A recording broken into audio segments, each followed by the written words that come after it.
What's up, everybody? Welcome to Geology. Thanks for tuning in. I want to do a quick intro video that's actually going to cover both of the courses I'm teaching. I'm going to cheat a little bit, or I'm going to be efficient a little bit and just do one video for both. So, if you are in Earth's Fury 315 or Geology 100, Physical Geology, the bones of the course are really the same. The way that I set it up is really going to be the same for both, and they'll then diverge. Um, so, if you've tuned in a little bit, check the important course information. There's going to be a lot of stuff there. Okay. Let me show you what a course is going to look like by the end. This is an older version. The way to navigate, the way that I do it, and I don't know if there's a way everybody does it, is through this content tab. You'll have segment by segment by segment as we work our way through the course. And those are not loaded yet. Those are going to come up as we work them. Excuse me, as we work our way through the course. All right, so you'll see that by the end, getting up to the final. For us, in either course, all that's available so far under content is the calendars.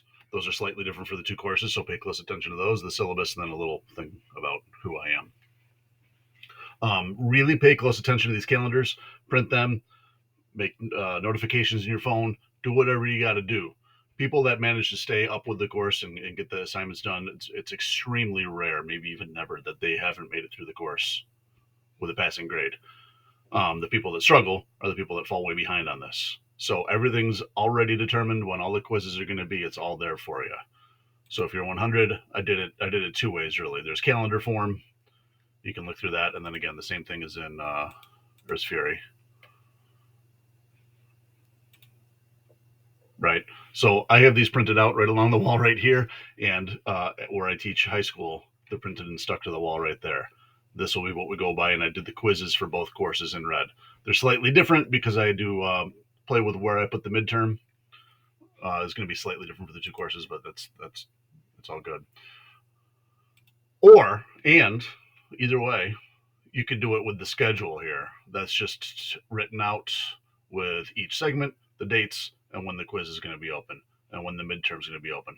For both the midterm and the final, the deal will be they're going to look a lot like the regular quizzes that you'll take, only probably a little bit longer, and they'll be open for like a couple of days, and you'll just have to pick what time slot you have over the couple of days to get that done. Which raises probably the most frequently asked question. I should have gotten this out of the way first. This is going to be an asymmetric course. There's not going to be any moments where you have to be all tuned in and we're all meeting together at once. That's kind of tricky. I work another full-time job teaching high school, and I got brought on here again. I used to teach in the past in SUNY Oswego. I got brought on again because there's some staffing shortages and some leaves, so we're going to do it this way. So it generally works pretty well, and it's going to be a lot of these videos. If you don't like this video with my silly little talking head sitting here, then I'm sorry. That's going to be the way that we get through a lot of it. Also reading the books, reading the chapters, figuring that out. But again, that's all laid out as of today. So if you're seeing this today and freaking out saying, I don't think that this is the thing for me, which might have been the case when I was an undergrad at SUNY Oswego in Riggs Hall as a freshman, right? It can be intimidating.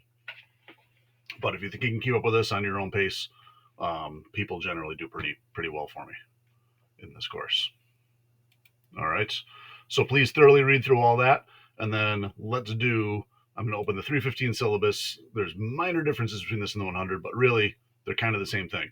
So let's first off say, not first off, I've already babbled for a bit, but let's say, why geology? Like, why are you doing this?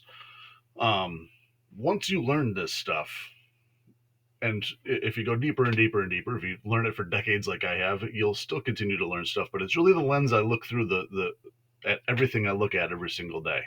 As we're driving around doing day trips around New York or just commuting to work or whatever it may be, everything we look at is a function of geology. Unless the humans have come and built a city and rearranged the surface a little bit, yes, that happens, but everything in terms of the landscapes is a function. So why does the area around Lake Ontario look the way it does? And if you drive south, if you commuted into Oswego, once you get past Syracuse, suddenly it's very, very hilly with big, broad U-shaped valleys. Why? Or if you came from the Adirondacks, it looks totally different there. If you come from Long Island, it looks totally different there. They're all functions of geologic processes, and everything that happens, the way that the ground is shaped, is a function of that.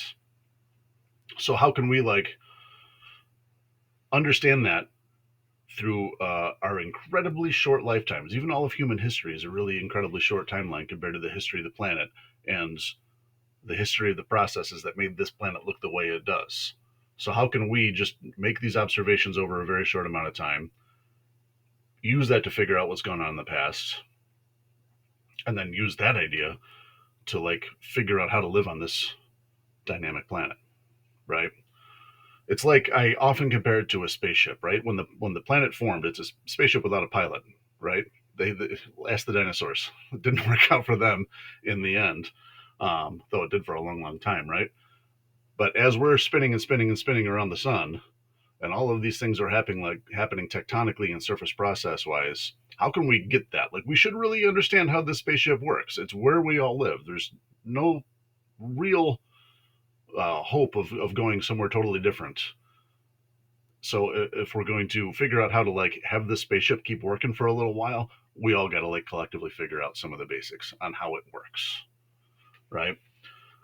uh which I say here, like if you live in a house or an apartment, you're gonna have to figure some things out, right? You should do that too, with like, because this earth is your house, it is your home. So that's that. It can be, it's, I love it. It can be a great course if you're willing to jump in. um so the text, Earth Fury has a textbook, then we'll also use this online one, which is free, and that's all we're going to use in the Geo 100 one, and again, that's in your syllabus. The keys to success for both are really to stick to that course schedule. Again, print it, stick it somewhere obvious where you won't miss those dates. Keep in contact. Generally, when I see end of the year reviews, people that like reach out to me ahead of time find me pretty easy to work with. Like if you see one of those quiz dates and you say, "Oh, I've got this soccer tournament," then we'll figure out a way, right? But if you email me the week after saying, "Oh, I had a soccer tournament," that's kind of like where it's going to get a little bit stickier, and I'll explain that. Um, Really, the best way to get a hold of me is through the school email. I advise against using the course mail and Brightspace. It's just not easy to check. Like emails will pop up on my phone, and I can be on it in a minute. And on that topic, also tell me what course you're in, and that's just going to make it faster and easier for me to get back to you quickly. And I can commute through Oswego, so I'll pop in and meet students here and there in the library or somewhere if that helps, or these lovely online meets. The grading policy is going to be the same for both courses. So 10% is going to be on discussions. Those are fairly easygoing. I have a grading criteria here, though, to be completely honest with you. If you're participating, you're going to be fine. You're going to be getting the full points for it. If you're, and assume that's the way, like just jump in and chip in. I don't know. I'd never felt comfortable saying like that was not good participation in class. Like if you spoke up and said your bit, then great. Now, if that's copied or AI'd or whatever, I'll email you and we'll try to figure out a way to not do that. But just jump in and participate in the discussions. You're going to get all those points. It's going to be fine. 60% is the segment quizzes, and there's 7 of them, and that's going to be an important thing in just a moment. And then 30% is the midterm and final. Now, first, don't miss the midterm. If you do, it's going to hurt, right? But what I did do, because some people will inevitably miss the midterm, was when I do the grading spreadsheet that I'm going to put out after our probably second quiz, I'll give you a little how to grade yourself Google spreadsheet. I'll have that split 2010 towards whichever one you do better on. So for those of you that missed the midterm and say, I missed the midterm, I wasn't paying attention, you're going to lose only the 10% instead of losing half of that 30. For the people that do both, just whichever one you do better on will automatically be the larger portion of that 30%. Okay. And again, just don't miss it. It's right here. There's your dates for 100. The other dates for 315 are on there. So yeah. So really read these segment quiz bullet points. I'll hit the major things here. But get yourself in a stable computing environment when it's time. They are timed quizzes. So once you like start it, some are longer than others, but let's say it's an hour. Some of them are an hour. You have 1 hour to complete it. And if your computer shuts off or something like that, that clock keeps on running. You can log back in and catch up, but you're going to lose that time that you're gone, right? So do your best to be somewhere where you're confident that you have a stable computing environment or you have a backup or something like that. Now the lowest quiz is going to be dropped. So there's 7 quizzes, right? And I said they count for 60%. So each one is basically about 10% of your overall grade.